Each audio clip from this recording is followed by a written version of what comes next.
Hey humans, how's it going? Susan Ruth here. Thanks for listening to another episode of Hey Human Podcast. This is episode 132, and I sat down with singer-songwriter artist Ben Danaher. Ben is from Huffman, Texas, but he lives here in Nashville, Tennessee, which made it easy for us to have the conversation. Ben put out a record this year called Still Feel Lucky. He was noted by Rolling Stone as a country artist you need to know, and they said of the album, it is an impeccable collection of songs as emotionally thorny as they are catchy. It's a hell of a compliment. Ben is, I've seen Ben play live, and he is fantastic.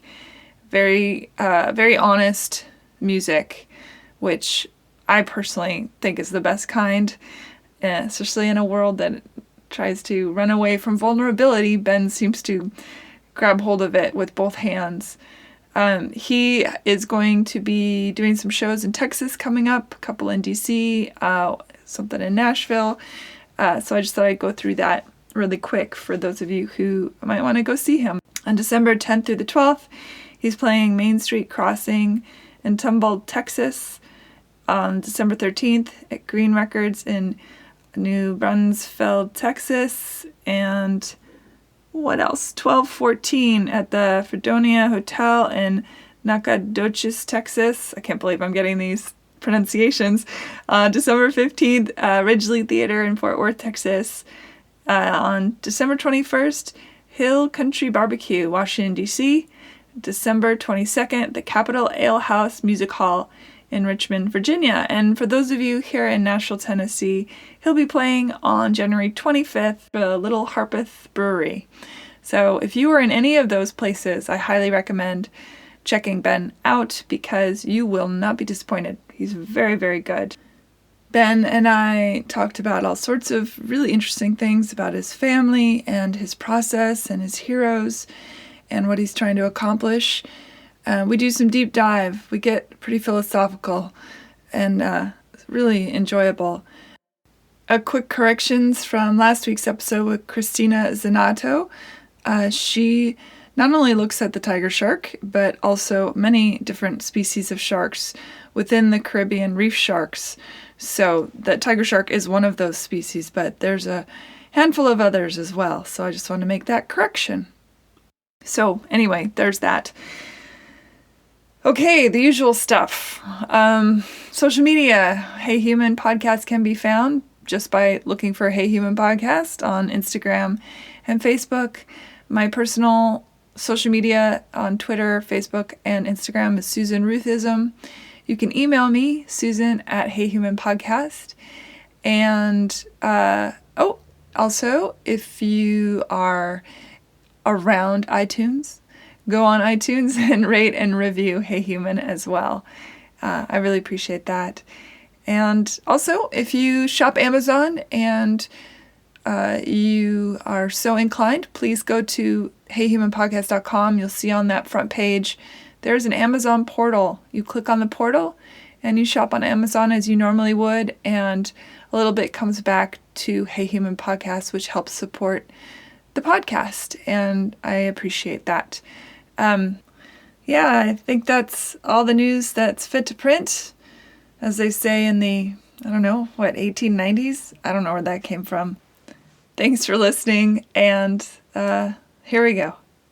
Ben Danaher. Yay! Yeah. Thanks for being here. Thanks for having me. Well, you just got back from Atlanta, where you did a show. You are a troubadour. Yes. That's a good word for it. That's basically That's a nice word a for it. folk singer. But I like the word troubadour. You are broke. It's, I'm kidding. Being a creative in this world, unfortunately, is that. But yeah. I like the word troubadour because it starts with true, which I like. Yeah, I grew up hearing that word from all the Texas guys, like Guy Clark and Towns Van Zandt and Rodney Crowell. They were like the dudes who like beat up the highway, and that always seemed like the life to live, you know? You started out in Texas. Mm-hmm, yeah. Yeah, we grew up just northeast of Houston. Yeah, and I assume because your dad was a songwriter. Mm-hmm. These are all questions, of course, you probably get asked a million times, but good. But it sort of touches on who you are. Yeah. So if you grow up in a family that does music and it still didn't it didn't talk you out of it. No, yeah, Which is amazing. Yeah. I had a really good experience with my dad as a musician, and both of my brothers played music, and it was always around our house, and they tried to get me to play when I was little. They wanted me to play bass, but I was like, I was too young, I think. I was 10 years younger than my brother, and so. You're the youngest child? I'm the youngest, yeah. Me too. Are you? Yay, Wow. babies. And so I was like 17 by the time I picked up a guitar. But yeah, we played baseball growing up. My dad was like a huge baseball buff, where he like had the batting cage in the backyard and like the whole like Nazi training facility. And They're giving him injections to yeah, be a better baseball player. No, it was intense. Putting like, Cuban genes in your DNA. Yeah, it's weird. You grew a mustache and you're 12. But yeah, that was so intense that whenever I got to college, I tried out for the team at Texas State and I didn't make the team, and then I just immediately started like learning how to play songs on the guitar, and it was weird. It was like nobody told me that I should do that. It was just I felt like because my family did it that I should try. Was your mom musical? No. So she had to put up with all She these put up men with a folk lot. doing the music. Patron saint. Yeah. Yeah. Were you worried about? I mean, oops, sorry. You brought up money, and I mean, of course, especially in the folk arts and the songwriter, the truth tellers. Yeah. There are a few that great socks, by the way. Thank you. Yeah, avocados. That's awesome. There are a few that go on to greatness, and you can be great and nobody's ever heard of you. Yeah. Texas is big. Sure. So how did you wrap your brain around the idea of going out on this adventure and knowing that full well that it might in not? My tank? Yeah. Well, I had a pretty good view of a success story. Like my brother was playing guitar for a guy named Pat Green, and in Texas at the time, when I was in high school, they were like selling out like 3,000 seat rooms, and they were like little rock stars within Texas's culture, and that was the most appealing thing at the moment. I was like, I'm definitely doing that, Yeah. and like chicks everywhere. Yeah, chicks everywhere. All the free beer you want, and so it wasn't until like I started writing songs and I started playing shows and I was trying to be like Pat Green. I was just like, he was so charismatic. He'd walk on stage and be like larger than life. Yeah. Like thing, and I tried that for a second and I realized it wasn't me, and then I started digging in closer to like the songwriters that were writing the songs, and those guys were a lot more coy and quiet and sad, and like I've felt a connection with that life more, and it didn't seem like Texas, not that there was anything bad with Texas, but it didn't seem like where I was at in Texas that was going to be the right spot for me to be. And so Nashville seemed like an easy jump. So you were 17 when you picked up the guitar. Mhm. How old were you when you first wrote a song then? I was around that time. Oh, so it kind of jumped right in. Yeah, Crazy person you. Oh no, yeah. I mean, I like anybody else, you get the guitar and you start looking up tabs and you're like learning how to play, Sweet Home Alabama or whatever, and then I had written a song or two of my own, and my dad had a recording studio at the house, and so we jumped in the booth and recorded them, and they were awful, and then there was a open mic in San Marcos where I went to college called Cheatham Street Warehouse. It was a bar, and they had a songwriter night, and the owner would like run people out of there if you talked, and so it was like he harvested like this really awesome environment for people to try out new songs and stuff, and that became like my hang, when I was in college, and so I started going out there and meeting all the other songwriters and people. With the family background, were you scared to perform the first time, or did you just sort of go for it? No, I was terrified. Yeah. And which is weird because I thought, you think in your head, like you see your dad do it a million times, and you're like, oh, it's easy. But then like there was like a happy hour with like 6 people, and I was like shaking. I was so scared, and like I don't know. It took a long time to kind of get a comfort level with performing. Do you remember when that moment happened? No, I don't specifically. I had a band in college that we played, 50, 60 shows at that bar. and it was usually us getting all of our buddies who were in the dorms to come out, and so everybody was familiar. It wasn't until like I started opening for other bands and other like for their audiences where it was like, oh, I have to actually say something that my friends don't know is like part of this inside joke or whatever, you know, to like entertain these people, and that was nerve-wracking for a while, you know. But your friends were all like, go, go. Yeah, they were. Did anyone say you're crazy, stop? My sister, yeah.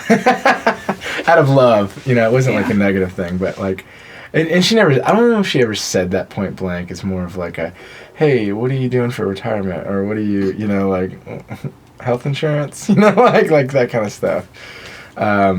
No, nobody ever tried to like talk me out of it per se. It was more of just like, you get the weird look, like, you sure you want to try to do that? You know, that's a really hard life. Yeah. Yeah. Did you start out writing untruths before you found your truth, or did Kinda, you? Yeah. I remember the first couple songs I was trying to be somebody else, you know. I was like writing songs about drinking, and I was like 17, you know, I didn't know much about that stuff, and I thought it was cool. And so, I don't know when that moment clicked for me to like, it's probably shortly, actually, you know, like right before I moved to Nashville, I wrote this song called Starting Over, and that was the first time I got a reaction out of people that I was like, I wrote the song in about a half hour, and I just said what I needed to say, and like, it was the strongest reaction I had gotten out of everyone. And so that kind of, I think, turned things for me, where I was like, okay, then you write from this place every time now. What was that song about? That was about a lot. It was, at the time, you know, my brother had passed away, and I was about to move to Nashville. I had just broken up with this girl that I was dating. I had toured in Texas for a couple of years and with a band, and we had put out a 5-song record, and it wasn't working. And so that song was more about like, I knew I was going to Nashville and I was going to start fresh, and like, it's not easy. It's like, actually the hardest thing that you could possibly do is just wipe the slate clean and start fresh. And that was like that take on it. Yeah, it's a lot of bravery in that. Yeah, I mean, at the time I didn't know what I was doing. I just needed to go somewhere else, you know. The good news is none of us know what we're doing. Yeah, I guess so. So it doesn't really make a difference, you know. Yeah. You might as well just go for it, because nobody has any clue what they're doing, really. I mean, I think there's a lot of. I'm skeptical on the ones who say they do. Yeah. Yeah, for sure. Why Nashville? I mean, Texas has this rich music scene. Obviously, people can tour Texas and never get home. It's huge. Yeah. So why Nashville? I was writing in Austin with a couple different people. I was like just starting to branch out into co-writing, and I wrote a song with a guy named Rob Baird, who was an artist. He's originally from Memphis, but he lived in Austin, and he had a record deal at Carnival Records up here. Oh, it's a good one. It's a good. I like Carnival. Yeah, they're truth tellers. They're great.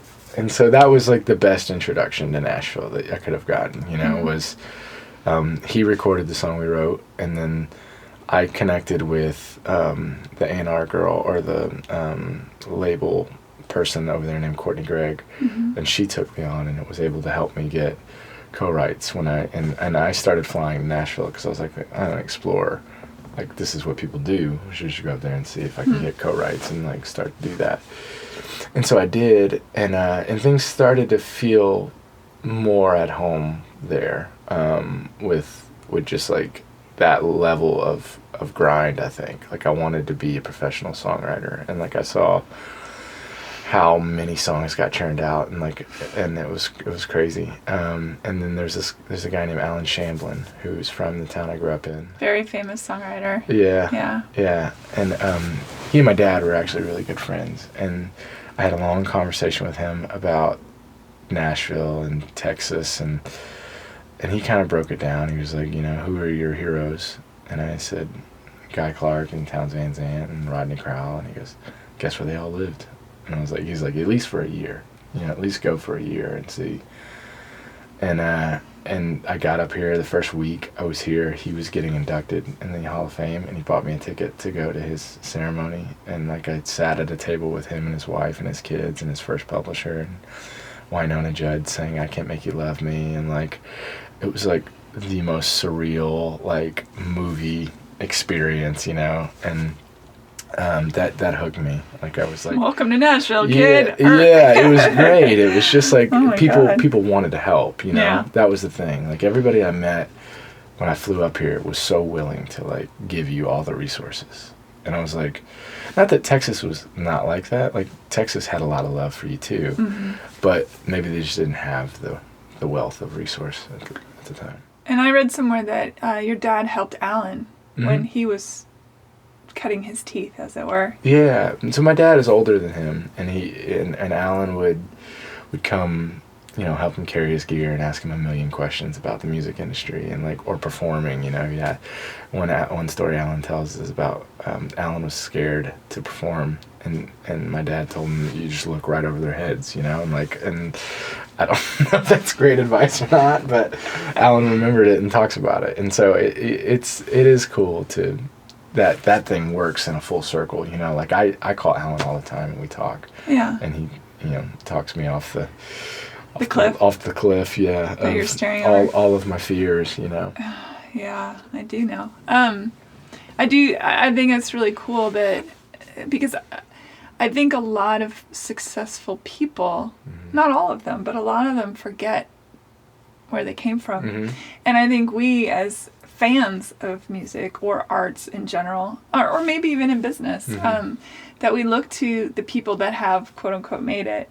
Yeah. And we think, oh, they've got it all together. They must have known from the get-go. And we forget that they too had this moment of insecurity and, you know, naivety and, you know. And they still do, you know, like I still talk to them, and I went to Vermont a couple summers ago, and I remember I was up there trying to write a record, and I was living with my grandmother, and I didn't have anybody to bounce the songs off of other than my grandmother, who was 94, and she would like everything I did. But I wasn't playing shows. When you forget that if you're not like outperforming those songs or having publisher meetings, you're not getting that instant feedback, good or bad. So you have no frame of reference on what your stuff like resonates with anybody else. The audience will tell you for sure. Yeah, you just react to it, you know. And so I called him and I was like, I feel like I'm getting worse at this. And he's like, no, I wiped my books. You know, he's like, I just canceled all my co-writes for the last 2 months because I was feeling the same way. And he's like, and then me and Mark Beeson and Jamie Floyd wrote this song called The Blade. And I was like, okay. Like, which is an amazing song. It's a beautiful song, yeah.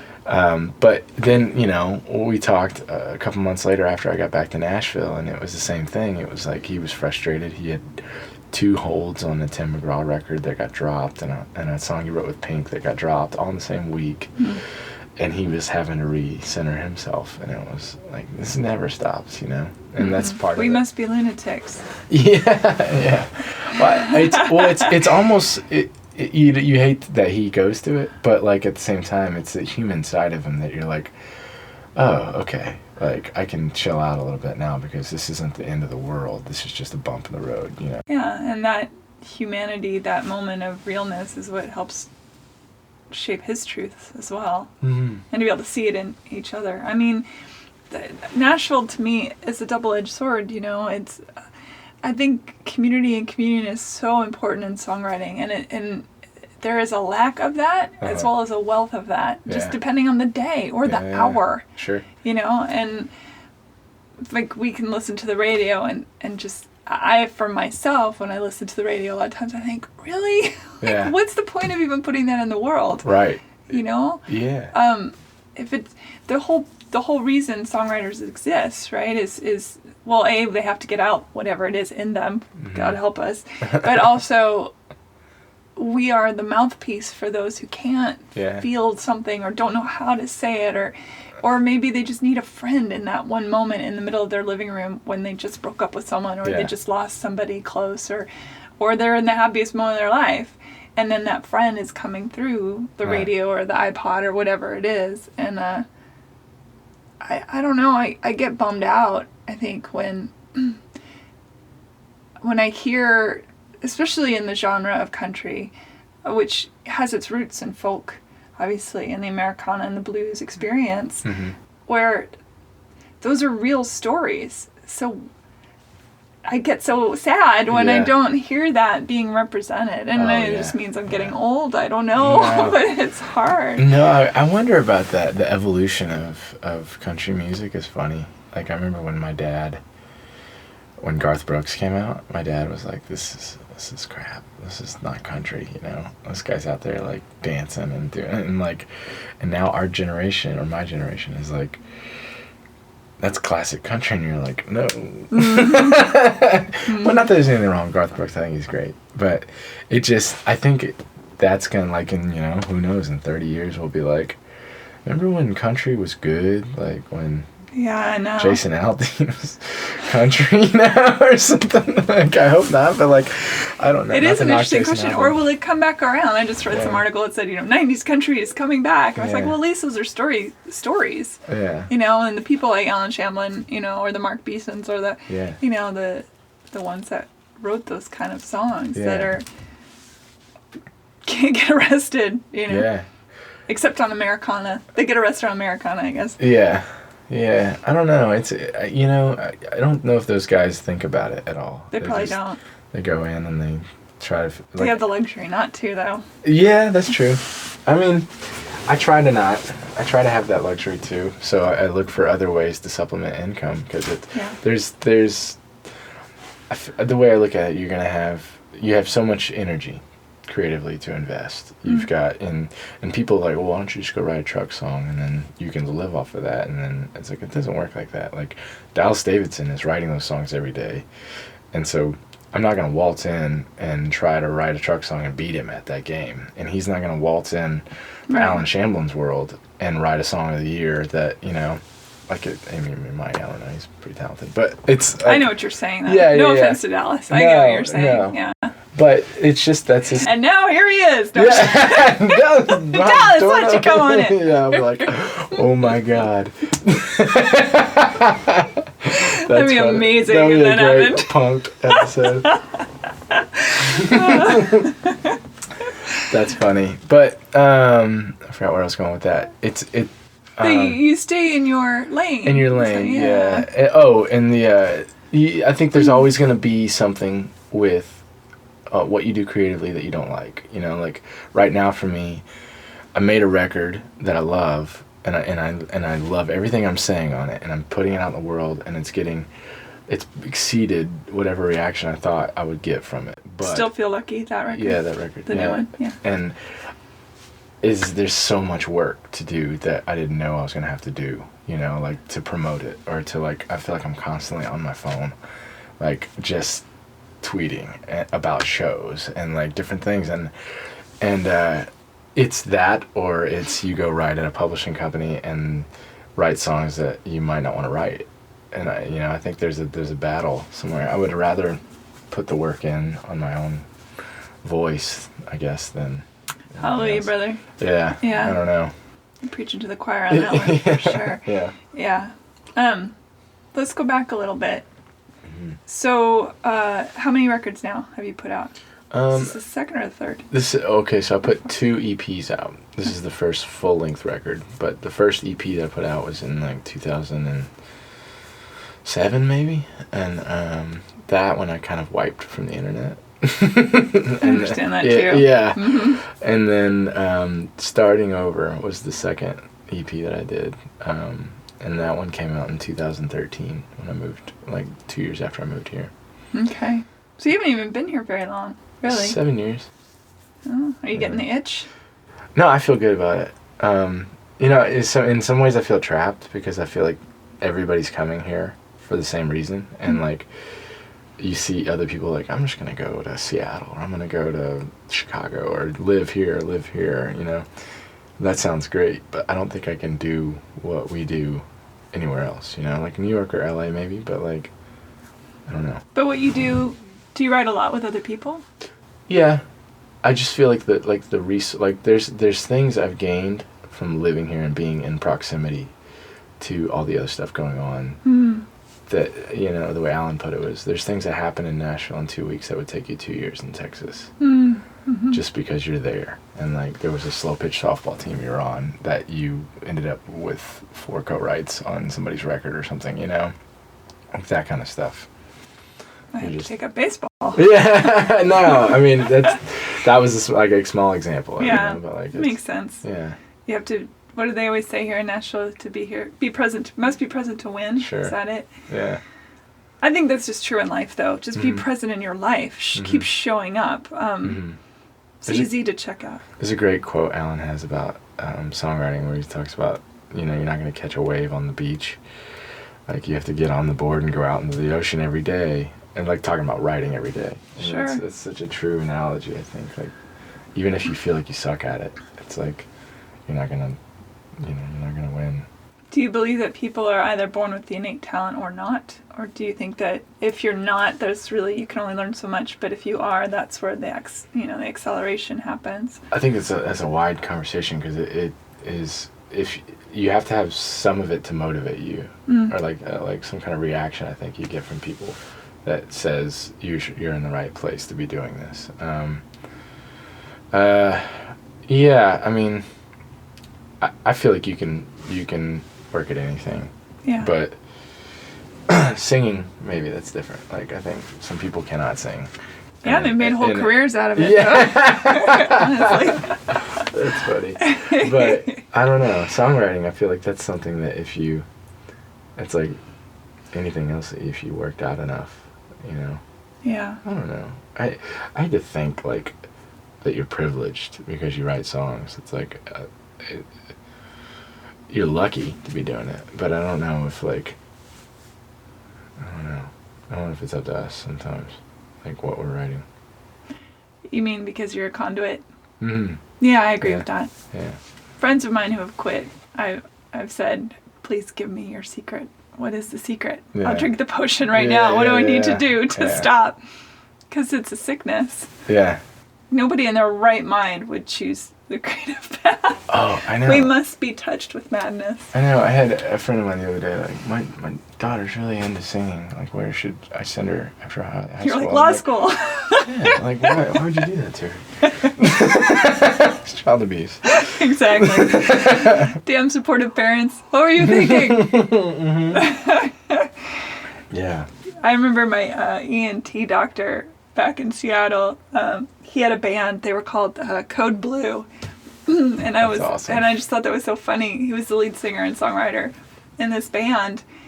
And I thought, well, I guess you figured it out. You decided to be an MD that has this side thing that you still get to involve with your passion. It's an interesting choice, the life choice, to live in a van and to traverse the universe. Yeah. With a pen in your hand, Yeah. Truth on your tongue, you hope. Most times, yes. Yeah. It's. I wonder how much of it makes you happy. Like right now, I'm starting to have those questions where it's a grind. It's such a grind. Where there's days where I'm like, I'll scream, and it's like out of just like pure overwhelming, like, just like angst. And, what the fuck am I not? Who on earth would, do this? And like, but then there's like moments that make up for it, like right around the corner, and it's. I don't know, like driving back from Atlanta last night was one of them. Or I had this tour in the UK where I was supposed to do seven dates with an artist named Wade Bowen, and he's awesome. And he's really talented. He had a vocal cord surgery a week before we left, and so I was like $2,500 in flights under before we went, and then I had one show and basically had to like scramble for the rest of them.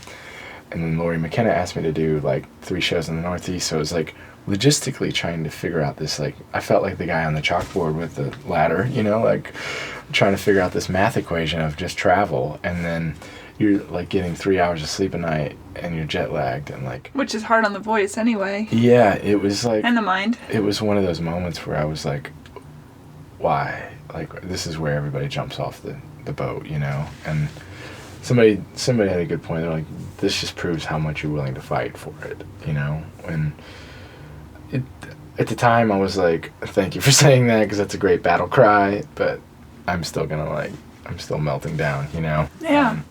And so, it's tough. And it's hard. It's hard on relationships. It's hard because, your first love and your first lover will always be this creative being. Oh, yeah. It is its own entity. And whomever enters your life, they already are battling a mistress that they can't even see. Yeah. Or let alone understand half the time. Yeah. That's tough.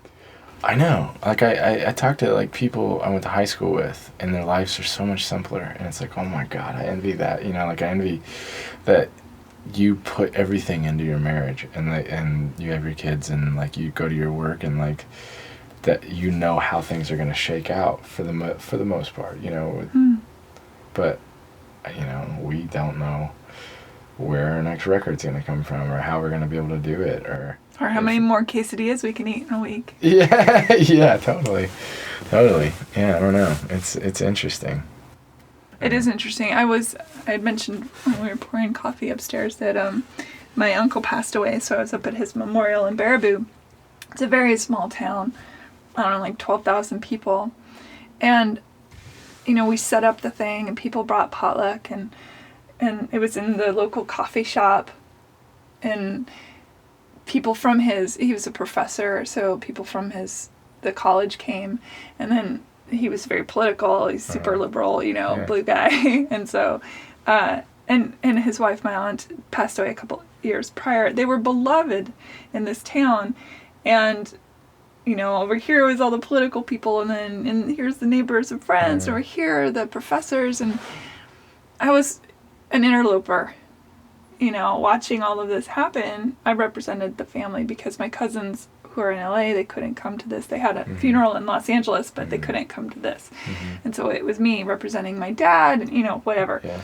And I was looking around at people noshing and doing their thing and chatting and having political debates over here and talking about mathematics or whatever over here. And I was thinking, this is what most people, this is their life. Yeah. Who's going to bring the cheese plate when I die? You know what I mean? Like, it's this weird, I had this moment of, wow, this is what most people's lives are like. Yeah. You know, that they are in this town, and I like small towns anyway, personally. I just love the community of it, and just to watch these people, and then they would come up to me and say how much they love my uncle and my aunt, and what those people meant, you know, what they meant to those people, and it was so surreal. It really was. I'm like, oh, this is what it's like, you know. My last boyfriend was probably oh my God, it's been a couple years now. My last lover was well over a year ago. So I'm thinking, because that's the reality is you live an insular life, you know, when you're a creative. Yeah. You know, you might bounce around from thing to thing, and, you know, or whatever, but you don't anchor into a society or like a Our tribe is the you know, box of misfit toys. Well, it moves too. In this business, like, the turnover is so high. Yeah, that is true. It is like, you know, this year it could be these people, and, like, you write with them, and they're really supportive, and then they move to LA, or they go back home because they don't do it anymore. Yeah. You know, that's part of it. And you came from, you know, a creative family, so you automatically have that, I suppose. In you have at least an insular tribe within the family, but then you lost your dad, you lost your brother, and I mean, and please talk about that if sure. if you want to. I mean, don't feel pressure to, but that's a lot. Yeah. It's, you know. Yeah, that is. It is like a big chunk of, like, your home team, you know, to go away, and it's like, after that happened, that was, like, a big moment for me where I was, like, looking for that comfort feeling of, like, having a place, or, like, not even a place, but just that feeling, you know, like, where it felt like you were at home and you could, like, relax and, like, be yourself and not put on a face, and, like, I don't know if that ever came back, you know. My mom sold the house that we grew up in after my dad passed and moved, and so that physical place was gone. Not that I needed that so much as, like, her to be happy. Still a touchstone. Yeah, absolutely. I drove back by a couple months ago. I played a house party in my hometown, and it was overwhelming. I just didn't expect it, you know. Like, I had that stuff in a place, and, like, And then I got so busy with everything else that when I, even driving back down the street, it was like you see this person on a bike and like this person come by and like that house, and like you just forgot like completely that house existed like next door, and all these memories of you and your brothers, and like and all of that comes back, and you're like, oh my God, you know, like how did I forget that? And you almost like feel bad about forgetting it, because it's like that is the hardest part, I think, is like the fear that you're gonna not talk about this person anymore, or like not or that you're gonna their memory is gonna be gone. Yeah. You know, it's almost, it's worth grieving to dig that up and have it still sit right there, To be able to touch the sore place. Sure. Yeah. Yeah. So yeah, it's interesting, that feeling is real, you know, like that home team. Yeah. When your brother was taken from you, Mm-hmm. from your family, so for people that don't know the story, Sure. your brother was having a birthday party for your niece and Mm-hmm. his wife, Mm-hmm. your sister-in-law, and a neighbor Yeah. came over and there was an altercation and the neighbor killed your brother. Yeah. I think with something like cancer, you know, we can see it. Yeah. And we can mourn it as it goes. It doesn't necessarily make the loss any less, Sure. but at least we have a part in the story. And I feel like when somebody is taken from us like that, all the control is gone. First of all, it's thrown out the window, and you don't have any part of that story. Yeah. Yeah, with my dad, it was like that was a 3-year process of him kind of declining, and that was hard enough, you know, to watch somebody suffer. But with my brother, I remember there being a moment with my parents, like when that happened, it was like it's like a bomb went off, and you're all like, you can't hear, you can't, you know, the dust is settling, and you're figuring out what's going on, and you show back up, and your parents are like the people that you've always looked up to for control, like have lost it, and you're like, we're so screwed right now. Like, I don't know what's going on, you know? Well, no parent should bury a child. No, yeah, right. And so that's, and not to knock them, like that's... No, no, I didn't like, take it as that. No, but like it just is, that's like a very scary moment, you know? Like like my mom's I've seen her probably cry twice in my life. And that was one of them, and it was like, holy crap. So yeah, it was, you know, something I wouldn't wish on anybody. How do you pick up the pieces, or are you still? I mean... Yeah, I don't know, you know? It goes in, like, moments where you have things figured out for a second, and then, like, I feel like I'm shaping this narrative with each bit of, like, especially if you're releasing records and stuff. It's like you're doing press, and, like, people are talking about this scenario and, like, this thing, and so that, in a way, is processing it, but, like... I go to therapy, and like I don't really even talk about it that much in therapy, because I feel like I cover it everywhere else, you know, to where it's not like a thing. It's more like, dated the squirrel again the other day, and I didn't it was like more like that kind of thing. But yeah, I don't know if you ever really get it picked up. It's like there's times where I'm like, holy crap, I deserve all the attention, because this is one of the more horrendous things that has ever happened to anybody. And then there's times where I'm like, suck it up, like, this happens to everybody, you know? It goes in like these waves of like figuring out like how to cope, you know? I'm probably a bad example of like how to do this. There is no example. I don't know. There's no right or right. There's how is there a right way or even a wrong way? Right. There just is.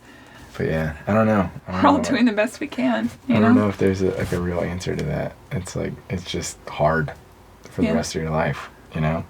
Yeah. Does he shape your writing? Not consciously, no, but he, I think my life in general, yeah, like an everyday thing. I remember there was this record, there was like a handful of songs about him and my dad that fit this theme, but there was also like all these other relationship songs that were on there. and they were not good relationships. And I was like, who would be in a good relationship during this period of time? You know, it was like one of the girls I went on a date with, I was like, I gotta go home to be on 2020 tomorrow. It was like our second date. And so I'm like, this is not a good time for me, you know, to be doing this. It does feel surreal, all of it, but it's your normal. Yeah.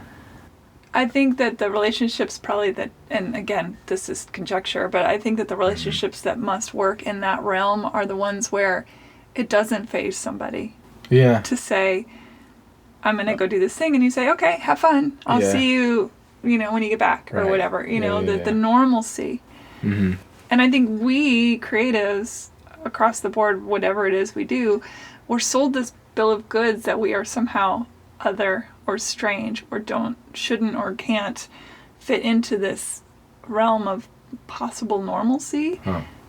When all it takes is the person to say, okay, well, that's your normal. That's fine. Yeah. I accept that. I'll shoulder it with you, kind of thing. Yeah. Yeah. Because what is normal? Right. Yeah. Is normal being married to a lawyer who works 9 billion hours a week? Right. Or, you know, granted, it's more money, but but is it? Because if you break down the hourly wage, they're making like $4 an hour, considering how much they have to work.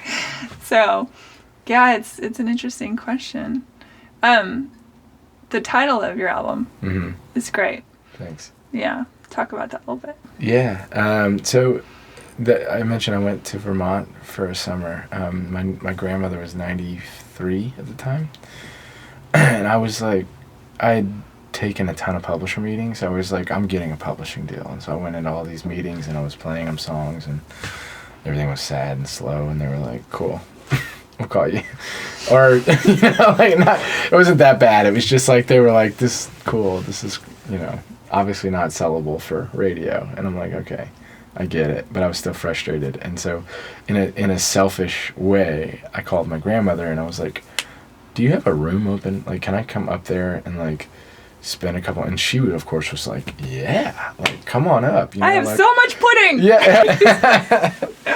But she was like ready, you know, like just, and I hadn't seen her in a couple years because she had gotten a little too old to travel. And, is this your dad's mom or your mom? Dad's mom. Oh, actually. wow. So that was probably really a big deal for her. Yeah, it was great. And I ended up getting so much more out of it than I thought I was going to get. Like, I took a job that summer working. My buddy he married into this real estate company that his wife's parents and grandfather owned.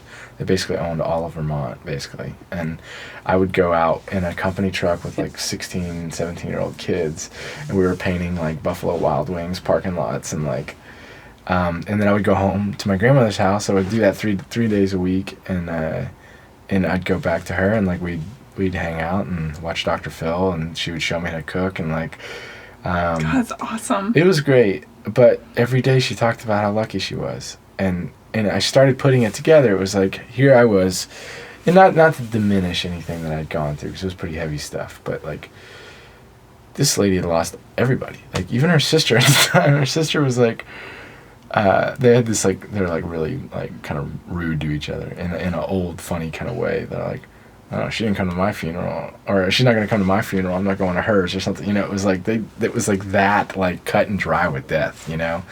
But she had also served in World War II, and like just had so much harder of a life than I had. That like she was just talking about how great her life was, and it was like, you don't have to choose this path of like the sky falling every day because this bad thing has happened in your life. Like, yeah, you can mourn it, but like there's a lot more real estate left to go explore, you know. And Buffalo Wild Wing parking lots, exactly. for example. Yeah, Rite Aids, and like yeah. And so when I got back to Nashville, I started digging back in. We were making the record, and I got scheduled to write with Dustin Christensen, who's amazing, and over at Carnival, ironically enough, and we wrote.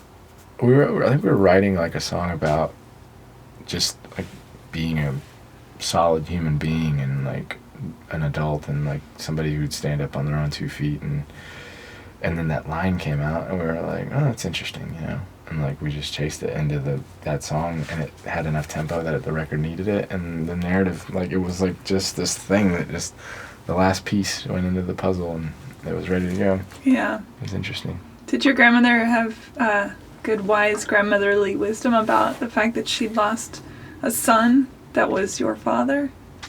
Did you talk about that with each other?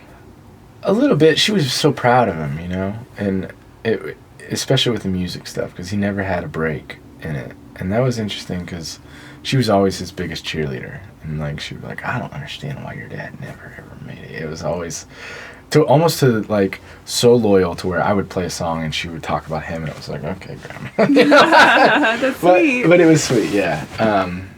But no, we never talked about any of the like super heavy emotions on it, like, but yeah, it was great getting to spend time with her. What do you think about death? Like, do you consider it much? Yeah, I mean, yeah. Other than it showed up on your porch, forced but I mean, but yeah, it's, you know, it's.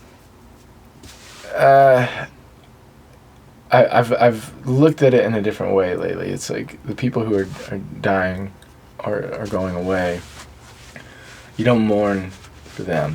They're gone, and that's the change. It's the people that are here that are suffering. And if you look at it that way, it's like that's the ripple and the hard part about it. You know, I think I took it really personal, you know, like whenever my brother passed, and it was almost like you're offended that it happened to you, in a way, but I don't know.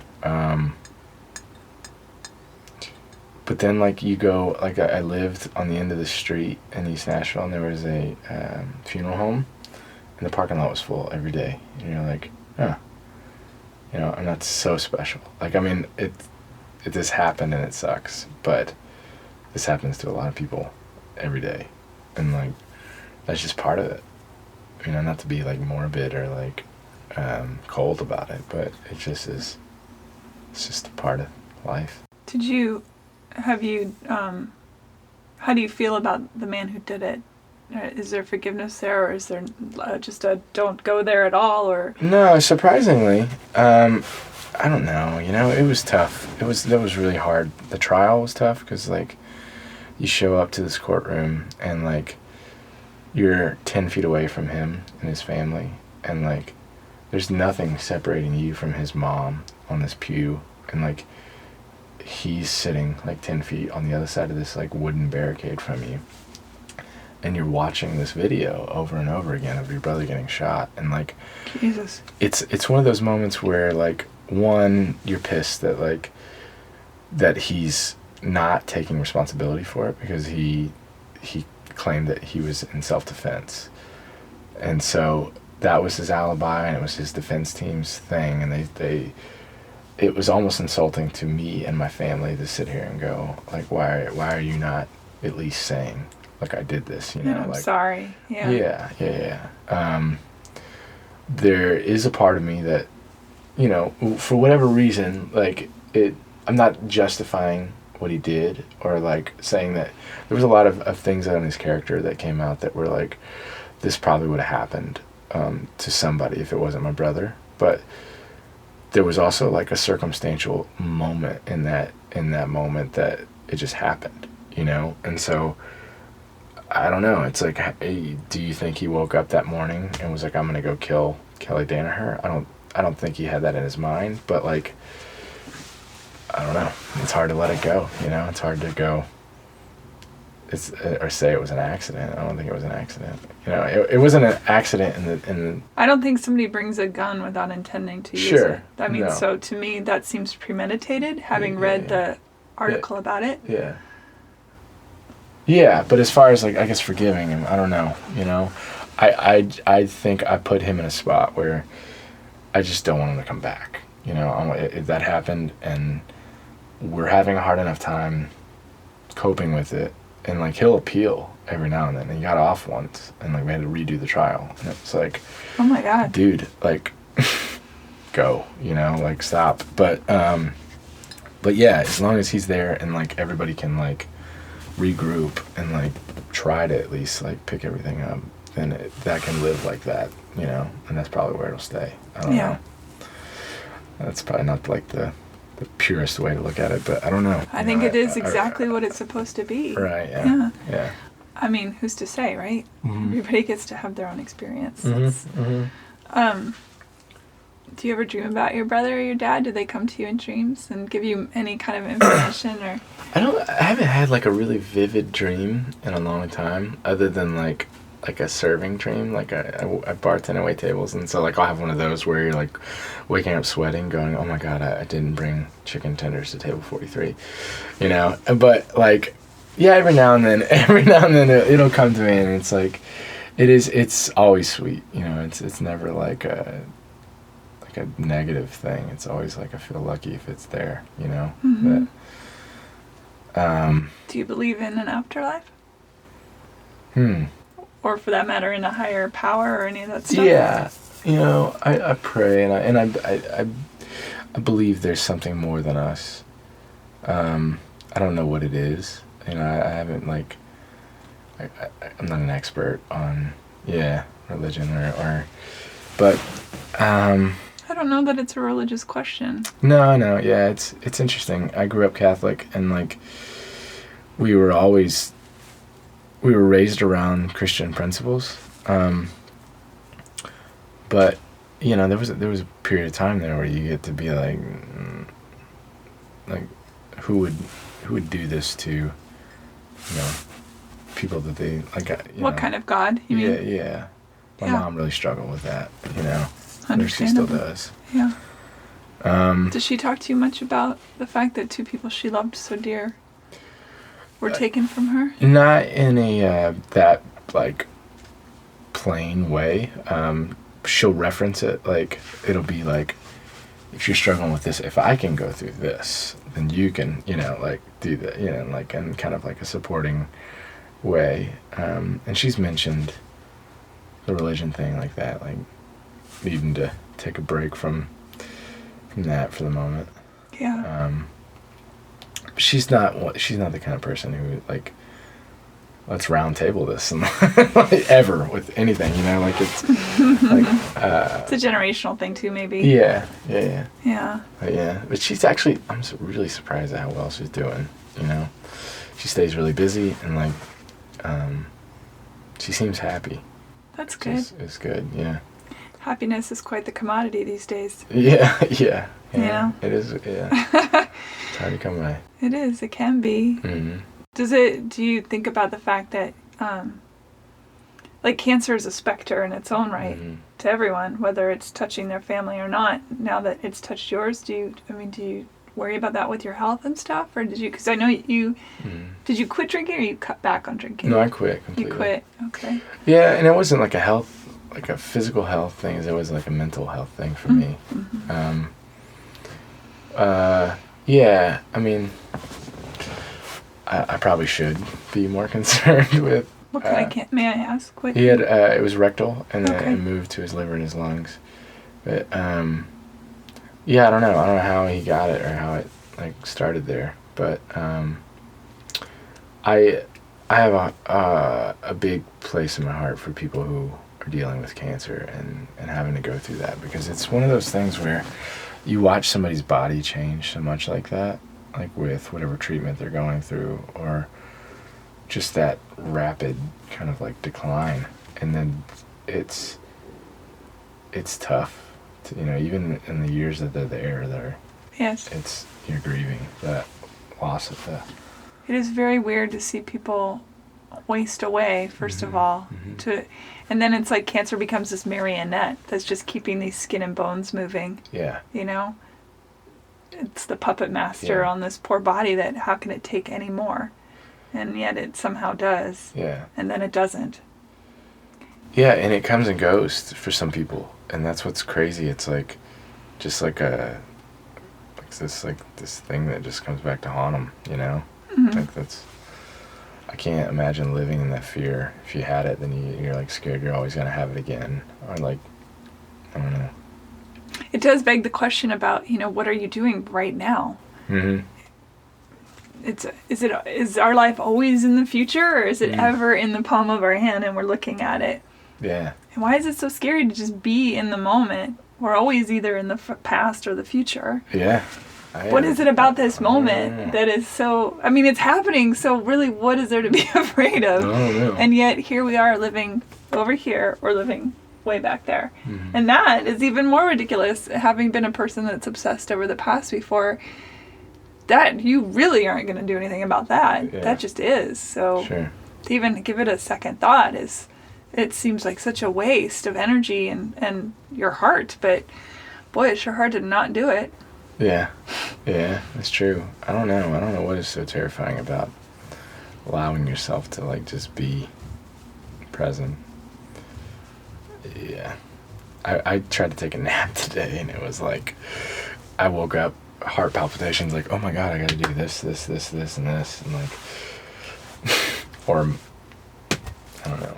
The good news is if you don't do anything, the world still... I mean, I think there's maybe that's what it is. Maybe we live in the future and the past, because if our ego thinks that in this moment we're not consequential, then what's the fucking point, really? You know what I mean? So maybe that keeps us from...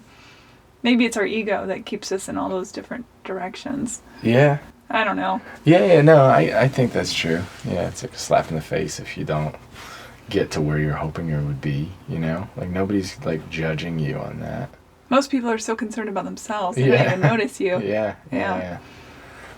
And for me, especially with this record, it's like, we did all this press work, and we got a lot of, like, talk about the record. We got some great write-ups, and then people are loving it. Thank you. And then you get out there, and you sell 20 tickets, and it's embarrassing, and it's only embarrassing to me. Like, nobody else on the team, everybody else on the team's like, you sold 30 tickets in Atlanta? Great. And I'm like, no, like, we were just in the Wall Street Journal. And, like, we were just, like, and I think it's because you set your expectations to be this thing. It's like, I'm going to launch myself out of bartending, and I'll be a professional musician, and people will respect me, and, like, it'll work. Yeah. And what does that look like? You know, is that, I don't know, does that mean that you have a manager? Does that mean you have a booking agent? Does it mean that you have a new van or a bus or like whatever? It is the stories people give us that we choose to take or not, right? Yeah. So what is success? Because most people I know, and myself included, is in a moment of success, you go, oh my God, yay! And then you think, what's next? What do I have to do next to be... Totally, to stay relevant. Yeah. But relevant to whom? Yeah, I don't know. I feel like we're in such a culture now where the attention span is so short that like, I'm terrified that when the press runs out off this record, am I going to have the means to make another one? Or am I going to have to go back to work at 3rd and Lindsley, which I don't mind doing. Like, I'm fully prepared. I'm doing it tonight. But like, is that going to, like, in the rest of the world's eyes, be a failure? You know, like, am I not going to have jumped up enough to where people go, I can trust this, like, he's having this moment, like, let's all get on board, or at least listen, you know? And are they getting on board for the right reason? Are they getting on board with you because they love what you do and you're creating something beautiful and important, you know, to them? Or is it because the Wall Street Journal told them they're supposed to feel that way?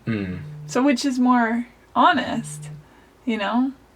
Yeah, I don't know, you know? I don't know either. Like, there's moments where you're like, I can celebrate this. This is a gain, you know? Like, there was a moment last month. I played a house concert in Atlanta, and then the next day I was going to play in Dahlonega, Georgia at the Crimson Moon, and I had a $100 guarantee, and the club emailed me at noon and said, hey, you sold 5 tickets. Do you still want to do the show or not? And I was like, you know, like, of course I still want to do the show, but am I going to be wasting everybody's time at this venue? Are they going to be losing money? I gave my guarantee back, and I said, let's make it a free show, and I'll make 5 people cry at this place. And I showed up.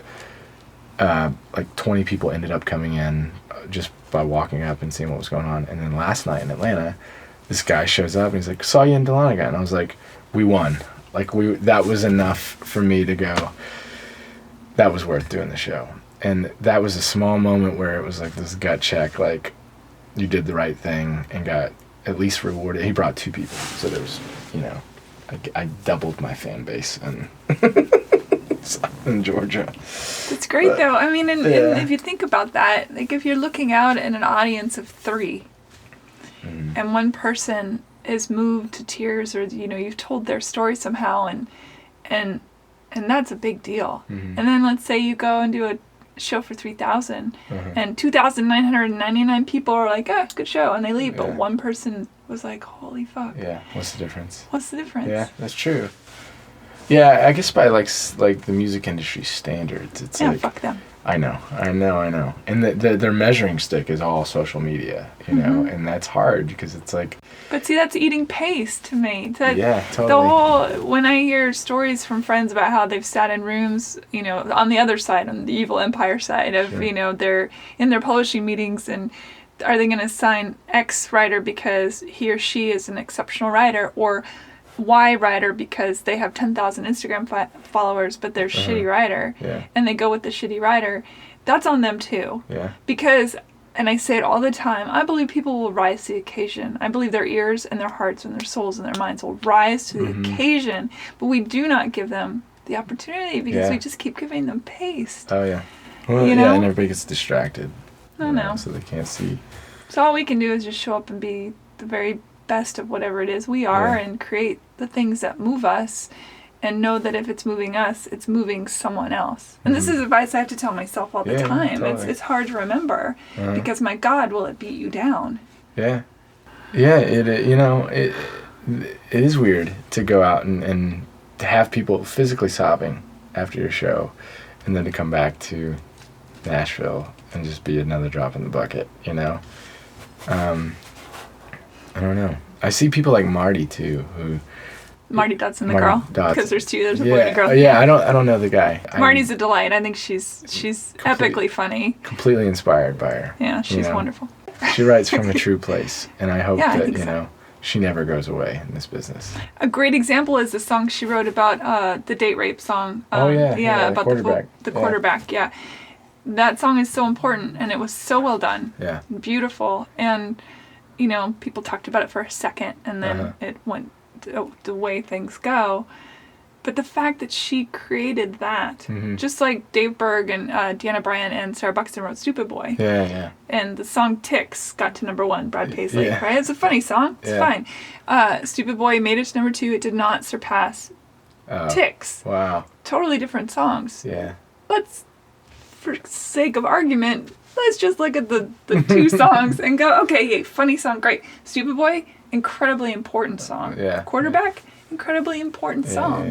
You know, but it hurts to feel things too. Yeah. So if I'm sitting at the table and I'm already cut open, like you said earlier, you know, that touching of the sore place, and I keep touching it, eventually I'm just be like, fuck, can I just eat some paste? And maybe that's what it is, you know?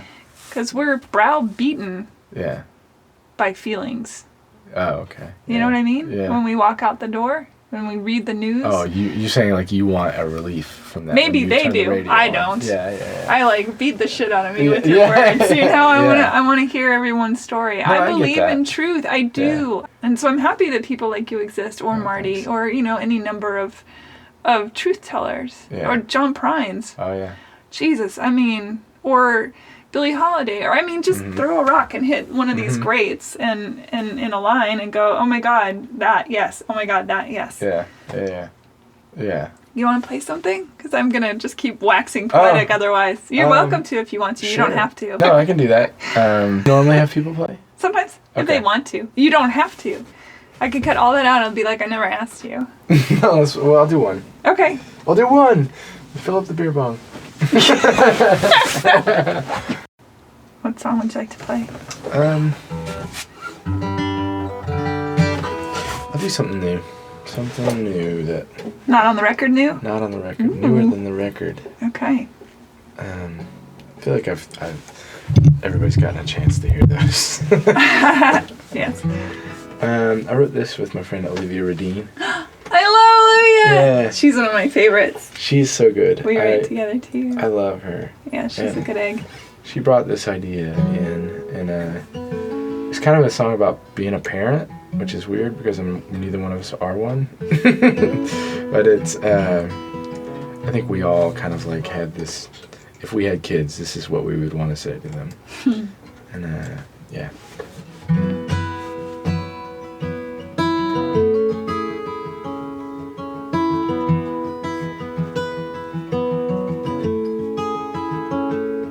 You're a clean slate, you're wide open. You're allowed to make mistakes, keep on going. There's so much out there that you don't know yet. Never gonna find it in my footsteps. I'm strong and stubborn, my roots run deep. I never wondered where else I should be. There's a whole lot of blue skies never got to see. Hope the apple falls farther than the tree. I made my bed, now I gotta lie in it. Don't get me wrong, I don't regret the way my life's been. I see horizons behind your eyes. They're gonna take you down a better road than mine. I'm strong and stubborn, my roots run deep. I never wondered where else I should be. There's a whole lot of blue skies never got to see. I hope the apple falls farther than the tree.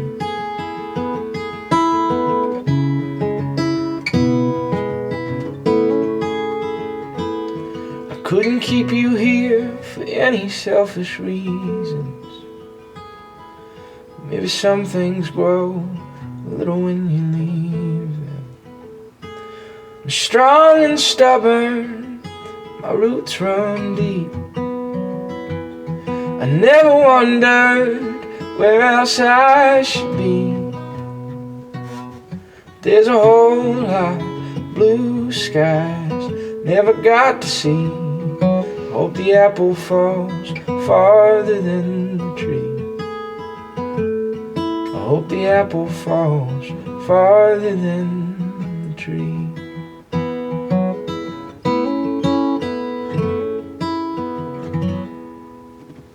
That is beautiful. Oh, thanks. God, love it. Gorgeous. I'm going to move the mic back here. Right. That was so beautiful. Thank you. Do you know when you've done that, do you know that, like in the moment, are you able to yourself say, well done? That one, we were jumping up and down with that one. Like it's, yeah, especially in a co-write, because you're like, you have that person to bounce that. Yeah. Like, eh? Yeah, you know. Yeah, like, and I hold her opinion in high esteem. She's also very great at letting you know when it is good. You know, I think that's a true sign of a great co-writer. Yeah, it's like when somebody is like a great cheerleader. Like Alan is like that. Every time I've written with him, he will literally jump up and down. You're like, dude, you're freaking me out right now, but you feel like Bob Dylan, you know, and it empowers you to write better lines. But that one, yeah, I remember like leaving there and us both being like, yeah, that's a keeper. You know, like that I'm gonna play that for a while. You know? Yeah, it's beautiful. Thanks. Yeah. So what's next? What's happening besides, you know, the usual hopping in your van, which is named Carl Danaher, yeah. That's hilarious. Yeah. I saw the t-shirt for that on your website. Yeah. It's wonderful. Yeah. I don't know where that name came from. It just sounded like a funny name to name your van. And then people started like reacting to it really funny. And like some girl the other day posted her profile picture was a selfie with the back of my van. I was like, this is funny. This is different. Hey, whatever works to get the word out, right? Yeah. And I'm around through November, and then December I'm hitting the road again. And, tell the fine folks how to find you. Yeah, BenDanaher.com has all of my tour dates, and then Instagram, Ben Danaher Music, and Facebook, Ben Danaher Music, and Twitter. Yeah. And I'll put links on heyhumanpodcast.com, as I always do, so that it's easy to find all that stuff. Mm-hmm. Thank you, Ben. Thank you for having me. Yeah, absolutely. This is great. And thank you for playing a song, too. Of course. That's awesome. Thanks for letting me. Now, just in case, is that going to be available anywhere for people? Because, like, are you going to throw it up on Spotify or anything? No, I hope to record that on the next record. Good. Or something. Yeah. Okay. Awesome. But I'll let you know. Okay. Thank you. Bye, everybody.